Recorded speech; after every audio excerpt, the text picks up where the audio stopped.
It looks like any other house, but the Greenhouse in Dalton is more than just another home. It's a place where child victims of abuse can take refuge. This is a safe place that is child-friendly and child-appropriate, where young victims of sexual and severe physical abuse can come and receive services. And we do things like videotaped forensic interviews. We provide on-site therapy free of charge to our victims. We help coordinate with all the agencies involved in a child abuse case. And we also provide things like referrals to any resources that the family might need. We have advocates that help take them to, help them through the court process. So we're just basically a support structure for these families. For young victims, the process of bringing an abuser to justice can be scary. That's where the Greenhouse comes in, helping not just the Dalton Police Department, but also other agencies in Whitfield and Murray counties. They can come to this facility, which is much different than going to a police department, a sheriff's office, the courthouse. It's child-friendly, child-appropriate. We let them come, we let them play, get comfortable here. And then when they come for the initial interview, we have a trained child forensic interviewer on staff.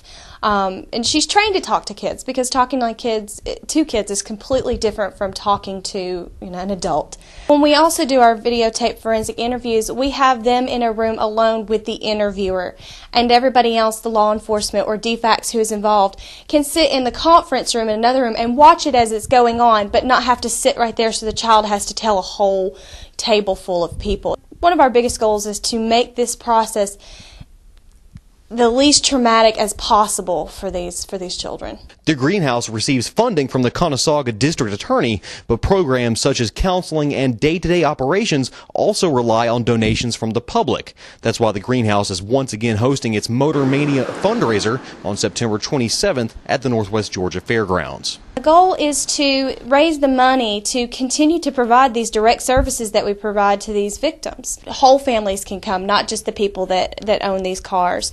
And we have all kinds of activities. We'll have music entertainment, we'll have the cars and motorcycles and trucks, and the Dalton Police Department's going to be there with the Fatal Vision Unit and a mock crime scene. The Georgia State Patrol is going to come and do a fast stroke demonstration out of a helicopter. The Dalton Fire Department comes and they usually do a car extraction demonstration. We have tons of children's events, inflatables, games. Lowe's is coming and setting up a children's workshop. We'll have food, awards. So there's just lots of entertainment that is suited for the whole family. Motor Mania runs from 10 until 4 on September 27th, and tickets cost $10. The Greenhouse is hoping for a big turnout so they can keep doing big things for children in our community. For the Dalton Police Department, I'm Bruce Frazier.